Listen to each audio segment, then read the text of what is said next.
السلام عليكم ورحمة الله وبركاته نحمدுல்லாஹ் அல்-அலீம் வனஸல்லி அலா ரசூலில் கரீம் அம்மா பாத். அன்பான பெரியோர்களே, ஜமாத்தார்களே, அல்லாஹ்வின் மகத்தான பேரருளினால் 19வது தராவி தொழுகையை தொழுது முடித்திருக்கிறோம். அல்ஹம்துலில்லாஹ். அருமையானவர்களே, இன்றைக்கு ஓதப்பட்ட ஒரு இறை வசனம், இந்த வசனத்தில் அல்லாஹ் லுக்மான் அலைஹிஸ்ஸலாத்து வஸ்ஸலாம் அவர்கள் தன் மகனுக்கு செய்த உபதேசத்தை குர்ஆனிலே அல்லாஹ் சொல்கிறான். யா புனைய, லுக்மான் அலைஹிஸ்ஸலாம் தன் மகனை கூப்பிட்டு, என் அருமை மகனே, அகிமிஸ் ஸலாத்த, நீ தொழுகையை நிலைநாட்டிக்கொள், வஅமுர் பில் மஅரூஃபி வன்ஹா அனில் முன்கர், நல்ல காரியத்தை மக்களுக்கு நீ ஏவி தீய காரியத்தை விட்டும் நீ தவிர்ந்து இருந்து கொள், மக்களையும் தவிர்ந்து இருக்கச் சொல். வஸ்பிர் அலா மா அசாபக், உனக்கு என்ன துன்பம் ஏற்பட்டாலும் அதில் நீ பொறுமையாக இருந்து கொள். இன்னதாலிக்க மின் அஸ்மில் உமூர், இப்படி இருப்பதுதான் காரியங்களிலேயே மிக உறுதியானது என்று லுக்மான் அலைஹிஸ்ஸலாம் தன் மகனுக்கு செய்த உபதேசத்தை அல்லாஹ் குர்ஆனிலே சொல்லியிருக்கிறார். அருமையானவர்களே, பெற்றோர் என்றால், தந்தை தாய் என்றால் வெறுமன குழந்தைகளை வளர்ப்பதோடு மாத்திரம் நம்முடைய பொறுப்பு முடிந்து விடாது. சில உபதேசங்களை செய்யணும். இன்னைக்கு எல்லா பெற்றோர்களும் உபதேசம் செய்கிறோம். ஆனால் அந்த உபதேசம் மார்க்க ரீதியான உபதேசமா அல்லது உலகம் ரீதியான உபதேசமாக இருக்கிறதா என்றால், பெரும்பான்மையான முஸ்லிமான பெற்றோர்கள் தங்கள் பிள்ளைகளுக்கு உலகம் சார்ந்த உபதேசங்கள் தான் செய்கிறோம். நல்லா படி, நல்ல வேலை கிடைக்கும், நல்லா சம்பாதிக்கலாம், எப்படியெல்லாம் வியாபாரம் செய்கிறது, எப்படியெல்லாம் வியாபாரம் நுணுக்கம் என்ன என்று உலகம் சார்ந்த உபதேசங்கள் நிறைய பெற்றோர்கள் செய்கிறார்கள். ஆனால் அது அப்படி செய்கிறது தப்பில்லை, உலகமும் வேணும் தான். ஆனால் உலகத்தை விட அதிகமாக லுக்மான் அலைஹிஸ்ஸலாம் என்ன சொன்னாங்க மகனுக்கு? அகிமிஸ் ஸலா, எந்த சூழ்நிலையிலும் தொழுகையை நீ விட்டு விடக்கூடாது, தொழுகையை நீ நிலைநாட்டணும். நீ மட்டும் தொழுவினா போதுமா? போதாது. வஅமுர் பில் மஅரூஃப் வன்ஹா அனில் முன்கர், நல்ல காரியத்தை மக்களுக்கு சொல்லணும். ஆலிம்கள் தான் சொல்லணும் என்பதல்ல. நமக்கு ஏதாவது ஒரு நல்ல காரியம் தெரியுதா, நாம் கூட அடுத்த மக்களுக்கு சொல்லலாம். ஏதாவது தீமை என்று தெரியுதா, அந்த தீமையான காரியத்தில் யாராவது போகிறாங்களா, ஆலிம்கள் தான் சொல்லணும்னு இல்லை, எல்லாரும் சொல்லணும். அதோடு ரொம்ப முக்கியம், வஸ்பிர் அலா மா அசாபக், உங்களுக்கு ஏதாவது துன்பம் ஏற்பட்டால் பொறுமையாக இருங்க. துன்பத்தின் போது பொறுமை ரொம்ப முக்கியம். இன்னைக்கு துன்பத்தின் போது மனிதன் தன்னையே இழக்கிறான், இல்லையா? யதார்த்தம் அதுதான். மனிதனுடைய பலகீனமாகவே மனிதன் படைக்கப்பட்டிருக்கிறான். ஆனால் அல்லாஹ் சொல்றான், வஸ்பிர் அலா மா அசாபக், துன்பத்தின் மீது நீ பொறுமையாக இருக்கணும். எவ்வளவு பெரிய துன்பம் வந்தாலும். ஒன்று தெரியுமா, ஒவ்வொரு மனிதனுக்கும் அல்லாஹ் அவன் தாங்குகிற அளவுக்கு தான் துன்பத்தை கொடுப்பான். அவன் தாங்க முடியாத அளவுக்கு எந்த மனிதனுக்கும் அல்லாஹ் சோதனையையும் வேதனையும் துன்பத்தையும் கொடுப்பதில்லை. இப்போ எனக்கு தெரியும் என்னுடைய கெப்பாசிட்டி என்ன, என் உள்ளம் எவ்வளவு தூரம் தாங்கும் என்பது என்னை விட என்னை படைத்த ரப்புல் ஆலமீனுக்கு நல்லா தெரியும். இப்போ நான் தாங்குகிற அளவுக்கு தான் அல்லாஹ் என்ன செய்வான், துன்பத்தை கொடுப்பான். அந்த நேரத்தில் நாம் என்ன செய்யணும்? பொறுமை. ஃபஸபுருன் ஜமீல், யூசுப் அலைஹிஸ்ஸலாம் அவங்க சம்பந்தமாக யூசுப் சூரால அல்லாஹ் சொல்லும் போது ஃபஸபுருன் ஜமீல், அழகான பொறுமையாக யாக்கூப் நபி தன் மகனை பிரிந்திருந்த போது இருந்தார். நபிகள் நாயகம் ஸல்லல்லாஹு அலைஹி வஸல்லம் அவர்கள் சம்பந்தமாக ஹதீஸுகள் வருகிற போது, குர்ஆனுடைய ஆயத்துகள் வருகிற போது பார்த்தா தெரியும், மக்காவை விட்டு மதீனாவுக்கு போன போது கனத்த இதயத்தோடு போனாங்க. சொந்த ஊரை விட்டு வெளியே போகிறோமே, எவ்வளோ பெரிய சோதனை இருந்தாலும் அல்லாஹ்வுடைய கட்டளை சபுர், பொறுமையாக இருந்தார்கள். தன்னுடைய மனைவி ஹதீஜா இறந்த போதும், அபூ தாலிப் அவர்கள் இறந்த போதும் பொறுமையாக இருந்தார்கள். தன்னுடைய செச்சா ஹம்சா ரலியல்லாஹுக்கு ஒரு பட்டப்பேர் என்ன தெரியுமா? அசதுல்லா. அசதுல்லானா அல்லாஹ்வுடைய சிங்கம் என்று அர்த்தம். ரொம்ப பக்கபலமாக இருந்தாங்க. ஹம்சா ரலியல்லாஹு ரசூலுல்லாஹ்வுடைய செச்சா. அவங்க அநியாயமான முறையில் ஹிந்தா என்கிற பெண்மணியின் மூலமாக போர்க்களத்தில் குத்தி கிழிக்கப்பட்டு அந்த ஹிந்தாங்கிற பொம்பளை ஹம்சா ரலியல்லாஹுடைய குடலை எடுத்து கழுத்தில் போட்டு நடனமாடினாள் போர்க்களத்தில். இப்படி இருக்கும் ரசூலுல்லாஹ். பின்னாடி அந்த ஹிந்தா முஸ்லீம் ஆகிட்டா, அது வேறு விஷயம். தௌபா கேட்டுக்கிட்டாங்க, அது வேறு விஷயம். இருந்தாலும் அந்த நேரத்தில் ரசூலுல்லாஹ்வுடைய நிலைமை பொறுமையாகத்தான் இருந்தாங்க. சின்ன சின்ன பருவத்திலேயே தன்னுடைய மகன் இப்ராஹிம், ஹாசிம், ஆண் குழந்தைகள் எல்லாம் மௌத்தா போச்சு. பொறுமையாகத்தான் இருந்தாங்க ரசூலுல்லாஹ். பத்ர் போர் இந்த ரமலானில் தான் நடக்குது. பத்ரில் அல்லாஹ் மகத்தான வெற்றியை கொடுத்தான் இல்லையா? மகத்தான வெற்றி, மலக்குகள் மூலமாக உதவி. அந்த சுப செய்தியை மதீனால இருக்கிற தன் தோழர்களுக்கெல்லாம் சொல்லி மகிழணும் என்ற ஆர்வத்தோடு ரசூல்லா மதீனாவுக்குள்ள வரும்போது பெரிய இடி ரசூல்லா மேலே விழுந்துச்சு. என்ன இடி? உஸ்மான் ரலியல்லாஹுடைய மனைவி வஃபாத். உஸ்மான் ரலியல்லாஹுடைய மனைவி யாரு? ரசூல்லாவுடைய மகா. உஸ்மான் ரலியல்லாஹுக்கு ஒரு பட்டப்பேர் உண்டு, தின்னூரைன் என்று பட்டப்பேர். தின்னூரைன்னா ரெண்டு ஒளியை உடையவர்னு அர்த்தம். என்ன ரெண்டு ஒளி? யார் அந்த ரெண்டு ஒளி? ரசூல்லாவுடைய ரெண்டு மகளை திருமணம் முடிச்சார். ருக்கையா, உம்மு குல்சும் ரலியல்லாஹு அன்ஹுமா. ரெண்டு பேர். ருக்கையா ரலியல்லாஹு முதல்ல கல்யாணம் முடிச்சாங்க. அவங்க கொஞ்ச காலம் வாழ்ந்தாங்க. அடுத்து ஒரு நோயினால் வஃபாத் ஆகிட்டாங்க. அதுக்கப்புறம் ஸல்லல்லாஹு அலைஹி வஸல்லம் தன்னுடைய இன்னொரு மகள் உம்மு குல்சும் ரலியல்லாஹு அன்ஹா அவங்களும் உஸ்மான் ரலியல்லாஹு அன்ஹு அவங்களுக்கு கல்யாணம் முடிச்சு கொடுத்தாங்க. அவங்க உடம்பு சரியில்லாமல் இருந்தாங்க. எப்போ பத்ருக்கு அவங்க போகும்போது, ரசூலுல்லாஹ் போகும்போது உஸ்மான் ரலியல்லாஹு கேட்டாங்க, யார் ரசூலல்லாஹ் நானும் வர்றேனே, நீங்கள் பத்ருக்கு போகிறீங்க, பத்ருங்கிற இடத்துக்கு போகிறீங்க, அபூ சுஃபியான் ஆயுதத்தை கொண்டு வருவார், அந்த ஆயுதத்தை எல்லாம் மடக்கி பிடுங்கி கொண்டு வர்றதுக்காக போகிறீங்க, நானும் உங்கள் கூட வர்றேனே. இல்லை உஸ்மான், உங்கள் மனைவி உடம்பு சரியில்லாமல் இருக்கிறார். அது மட்டும் இல்லாமல் நான் இல்லாத இந்த நேரத்தில் என்னுடைய பிரதிநிதியாக, என்னுடைய ஹலீஃபாவாக நீ தொழுகை நடத்தணும்.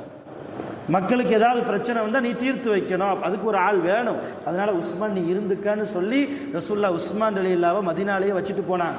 பத்ரில் மகத்தான வெற்றியை சஹாபாக்களுக்கு சொல்லி சந்தோஷப்படுவதற்காக ரசூலுல்லாஹ் எவ்வளோ சந்தோஷத்தோடு வந்திருப்பாங்க. உள்ளே வந்தா சொன்னாங்க, ரசூலுல்லாஹ் உங்கள் மக வஃபாத்து, உங்கள் மக வஃபாத். எவ்வளோ தூரம் துயரம் அது, எவ்வளவு சோதனை. அந்த நேரத்திலும் முஹம்மது ரசூலுல்லாஹ் சபுர், பொறுமையாகத்தான் இருந்தாங்க. ரசூலுல்லாவுக்கு அல்லாஹ் சோதனையை கொடுத்ததை விடவா இன்னைக்கு நமக்கு அல்லாஹ் சோதனையை கொடுத்துட்டான். எல்லா நேரத்திலும் பொறுமை ரொம்ப முக்கியம் என்பதைத்தான் லுக்மான் அலைஹிஸ்ஸலாம் தன் மகனுக்கு உபதேசிக்கிறார்கள். அருமையான பெருமக்கள், ஏதோ பிள்ளைகளை பெற்றோம், வளர்த்தோம், சில விஷயங்களை சொல்லி கொடுத்தோம், 4 காசு செலவு பண்ணி உலக கல்வியை கொடுத்தோம், கொஞ்சம் வாலிப வயசு ஆனோன்னா கடனை உடனே வாங்கி வெளிநாட்டுக்கு அனுப்பி வச்சோம், சம்பாதிக்க வச்சுட்டோம், ரொம்ப கடனை உடனே வாங்கியோ அல்லது இருக்கிற பணத்தை வச்சோ கல்யாணம் முடித்தோம், பொறுப்பு முடிஞ்சிச்சு என்பதல்ல. பெற்றோர்கள் ஒவ்வொருவரும் பிள்ளைகளுக்கு பொறுப்புதாரி. நம் பிள்ளைகள் மார்க்க விஷயத்தில், தக்வா விஷயத்தில், இஹ்லாஸ் விஷயத்தில், குர்ஆன் விஷயத்தில், பள்ளிவாசல் விஷயத்தில் எப்படி இருக்கிறார்கள் என்பதற்கு நாம் ஒவ்வொருவரும் பொறுப்புதான். ஒவ்வொருவரும், அதிலும் குறிப்பாக பெண் பிள்ளைகளை பெற்றெடுத்தால் ரொம்ப பெர்ஃபெக்டாக வளர்க்கணும், ரொம்ப கவனமாக இருக்கணும்.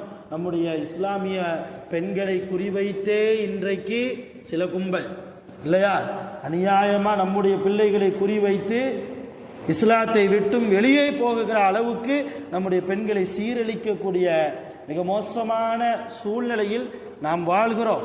இப்போ இஸ்லாத்தை கொடுக்கணும் நம்ம பிள்ளைக்கு. நம்ம ஆண்மகனாக இருந்தாலும் சரி, பொம்பளை பிள்ளையாக இருந்தாலும் சரி, மார்க்கத்தை கொடுக்கணும். நல்ல பெற்றோர் யார் தெரியுமா? நம்ம பிள்ளைக்கு குர்ஆனை கொடுக்கலன்னா அவன் நல்ல பெற்றோர் கிடையாது. எழுதி வச்சுக்காங்க. என் பிள்ளைக்கு நான் குர்ஆனை கொடுக்கலையா, தொழுகையை கொடுக்கலையா, அல்லாஹ்வுடைய சிந்தனையை கொடுக்கலையா, ரசூலுல்லாஹை பற்றி எடுத்து சொல்லலையா, நான் நல்ல தாய், நல்ல தந்தை இல்லை, என் மனைவி நல்ல தாய் இல்லை என்கிறார்கள் முஹம்மது ரசூலுல்லாஹ். என் குழந்தைக்கு நான் ஷரியத்தை கொடுக்கணும், என் பிள்ளைக்கு நான் மார்க்கத்தை கொடுக்கணும். இன்னைக்கு எத்தனை பெற்றோர்கள் வயது முதிர்ந்த நேரத்தில் என்னை என் பிள்ளை கை விட்டுட்டான், என் ஆம்பளை பிள்ளைகளாம் என்னையை பார்க்கல, என் பொம்பளை பிள்ளை தான் என்னையை பார்க்குறா, அதுக்கு காரணம் யாரு? நம்ம தான் காரணம். சின்ன பிள்ளைகளையே என்ன சொல்லி வளர்க்குறோம்? எனக்கு ஒன்றும் வேணாம்ப்பா, ஓம் பொண்டாட்டி பிள்ளைய காப்பாற்றுறதுக்காக வேண்டியாவது நீ படிக்கும், ஓம் பொண்டாட்டி பிள்ளைய காப்பாற்றுறதுக்காக வேண்டியாவது நீ உழைக்கணும், எங்களுக்கு ஒன்று நீ பார்க்க வேணாம். இது ரொம்ப தப்பு. என்னையும் நீ பார்க்கணும்னு சொல்லி வளர்க்கணும். உன்னை பெற்றிருக்கிறாள் உன்னுடைய தாய்,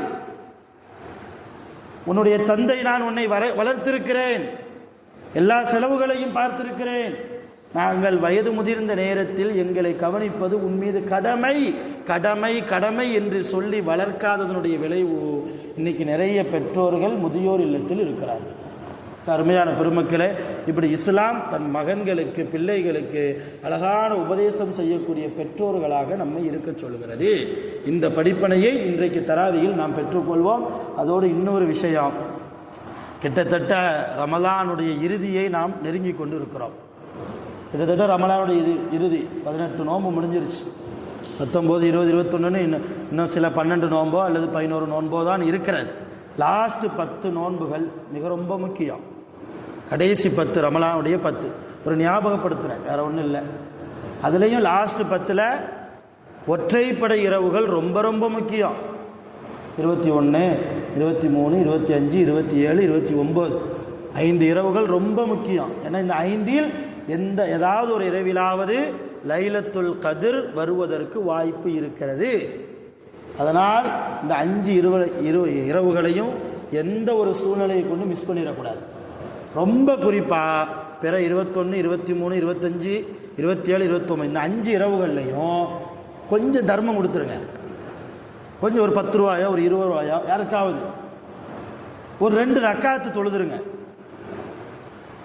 ஒரு 3 முறை குலுவல்லா சூறாவாவது ஓதிருங்க. ரொம்ப முக்கியம். ஏன்னா அந்த 5ல் ஏதாவது ஒரு இரவு லைலத்துல் கத்ருடைய இரவு இல்லையா? 10 ரூபா கொடுத்தா 84 வருடங்கள் நாம் தர்மம் கொடுத்த நன்மை. 2 ரக்காத்து தொழுதா 84 வருடம் முழுக்க நாம் தொழுத நன்மை.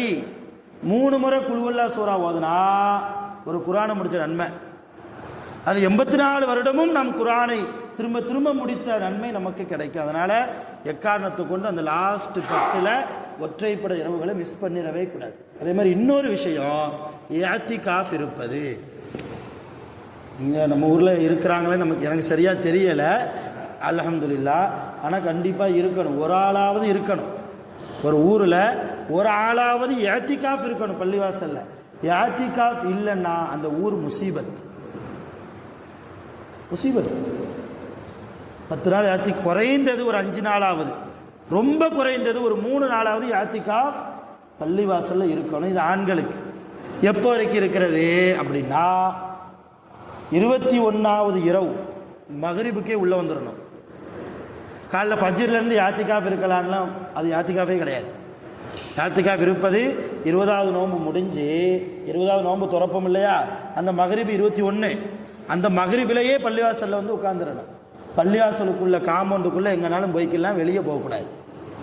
ஒரு எமர்ஜென்சி வந்தால் அது வேறு விஷயம், அல்லாஹ் பாதுகாக்கணும். இது ஆண்களுக்கு. பெண்களாக இருந்தால் தங்கள் வீட்டில் ஏதாவது ஒரு அறையில் இஅ்திகாஃப் இருக்கணும். இது அவங்களுக்கு ஜாயிஸ். அவங்க இருந்தால் வீட்டுக்கு பரக்கத், வீட்டுக்கு அல்லாஹ்வுடைய ரஹ்மத்து கிடைக்கும். ஏதாவது ஒரு ரூமை விட்டு அது பாத்ரூம் இருக்கிற ரூமாக பார்த்து செட் பண்ணிக்கிற வேண்டியது தான் இல்லையா? கட்டாயம்லாம் கிடையாது. அப்படி பாத்ரூம் அட்டாச் பாத்ரூம் இருக்கிற மாதிரி ரூம் இருந்ததுன்னா அதில் இஅ்திகாஃப் இருந்துக்கிட வேண்டியது. ரொம்ப முக்கியம், இஅ்திகாஃப் இருக்கிற போது நிய்யத், நவைத்துல் இஅ்திகாஃபல் இல்லா, இது மட்டும் போதும். நவைத்துல் இஅ்திகாஃபல் இல்லா, அல்லாஹ்வுக்காக ஃபி ஹாதர் ரமலான் சேர்த்துக்கலாம். நவைத்துல் இஅ்திகாஃபல் இல்லாஹி ஃபி ஹாதர் ரமலான், இந்த ரமலான் மாசத்தில் நான் அல்லாஹ்வுக்காக பள்ளிவாசலில் இஅ்திகாஃப் இருக்குதேன் அப்படின்னு அர்த்தம். அரபியில் தான் நியத்து வைக்கலாம் கிடையாது, தமிழ்லேயே நியத்து வைக்கலாம். இதில் இன்னொரு ரொம்ப முக்கியம், இஅ்திகாஃப் இருப்பவர்களும் இஅ்திகாஃப் இல்லாமல் இருப்பவர் எல்லாருக்குமே பொருந்தும். அந்த கடைசி அந்த ஒற்றை இரவு சொன்னேன் இல்லையா, ஒற்றைப்படை இரவு, ஆயிஷா ரலியல்லாஹு அன்ஹா அவங்கள்ட்ட ரசூலுல்லாஹ் சொன்னாங்க, லைலத்துல் கத்ருடைய இரவு உனக்கு அடைய செய்ய வேண்டுமானால், நீ லைலத்துல் கத்ர் இரவை நீ அடைய வேண்டும் என்றால் இந்த துஆவை அதிகமாக ஓதிக்க அப்படின்னு ஒரு துஆவை ரசூலுல்லாஹ் சொல்லி கொடுத்தாங்க. இந்த துஆவை அதிகமாக ஓதுனா நம்மளை அறியாமலேயே அந்த இரவில் நம்ம அமல் செஞ்சிருவோம். அல்லாஹ் அந்த இரவை அடையக்கூடிய பாக்கியத்தை கொடுத்துருவான். அது என்ன துவா? எல்லாருக்கும் தெரிஞ்ச துவா. அல்லாஹும்ம இன்னக அஃபூன் துஹிப்புல் அஃப்வ ஃபஅஃபு அன்னா. அல்லாஹும்ம இன்னக அஃபூன், யா அல்லாஹ் நீ மன்னிக்கக்கூடியவன், துஹிப்புல் அஃப்வ மன்னிப்பையே விரும்பக்கூடியவன், எனவே ஃபஅஃபு அன்னா எங்களை நீ மன்னித்து விடுவாயாக. அன்னா அப்படின்னா எங்களை, அன்னி அப்படின்னா என்னை. ஃபஅஃபு அன்னான்னு கேட்டாலும் சரி, ஃபஅஃபு அன்னின்னு கேட்டாலும் சரி. கூட எக்ஸ்ட்ரா சேர்க்கணும்னா யா கரீம் யா ரஹீம் யா அல்லாஹ். அல்லாஹும்ம இன்னக அஃபூன் துஹிப்புல் அஃப்வ ஃபஅஃபு அன்னா யா கரீம் யா ரஹீம் யா அல்லாஹ். எல்லா வக்து தொழுகையிலையும் கேளு. எல்லா கிடைக்கிற நேரத்துல எல்லாம் இந்த துவா கேட்கறதுக்கு ஒழுவு செய்யணும்லாம் அவசியம் கிடையாது. சுத்தமான இடத்துல இருக்கிறோமா ரப்பிட்ட கேட்டுக்கிட்டே இருக்கலாம். உதட அசைவாக நமக்குள்ளே கேட்குற மாதிரி அடிக்கடி இந்த துவாவை கேட்டால் லைலத்துல் கத்ரியுடைய இரவை அடையக்கூடிய பாக்கியம் கிடைக்கும் அப்படின்னு சொன்னது முஹம்மது ரசூலுல்லாஹ். யாருக்கு சொன்னாங்க? தம் மனைவி ஆயிஷா அம்மாவுக்கு சொன்னாங்க. ஆயிஷா அம்மாவின் மூலமாக நமக்கும் சொன்னாங்க. அதனால் நம்மளும் இதை இன்ஷா அல்லாஹ் ஓதணும். வல்ல ரஹ்மான் லைலத்துல் கத்ருடைய இரவை அடையக்கூடிய மகத்தான பாக்கியத்தை நம் அனைவர்களுக்கும் தந்து அருள் புரிவானாக. ஆகிரு தஅவானா அனில் ஹம்துலில்லாஹி ரப்பில் ஆலமீன். சுப்ஹானல்லாஹி வ பிஹம்திஹி சுப்ஹானல்லாஹி வ பிஹம்திஹி அஷ்ஹது அன் லா இலாஹா இல்லா அன்த அஸ்தக்ஃபிருக வ அத்தூபு இலைக். ஆமீன். சுப்ஹானக ரப்பில் இஸ்ஸத்தி அம்மா யசிஃபூன் வ ஸலாமுன் அலல் முர்ஸலீன் வல்ஹம்துலில்லாஹி ரப்பில் ஆலமீன். ஸல்லல்லாஹு அலா முஹம்மத் ஸல்லல்லாஹு அலைஹி வஸல்லம். ஸல்லல்லாஹு அலா முஹம்மத் ஸல்லல்லாஹு அலைஹி வஸல்லம். ஸல்லல்லாஹு அலா முஹம்மத். யா ரப்பி ஸல்லி அலைஹி வஸல்லம்.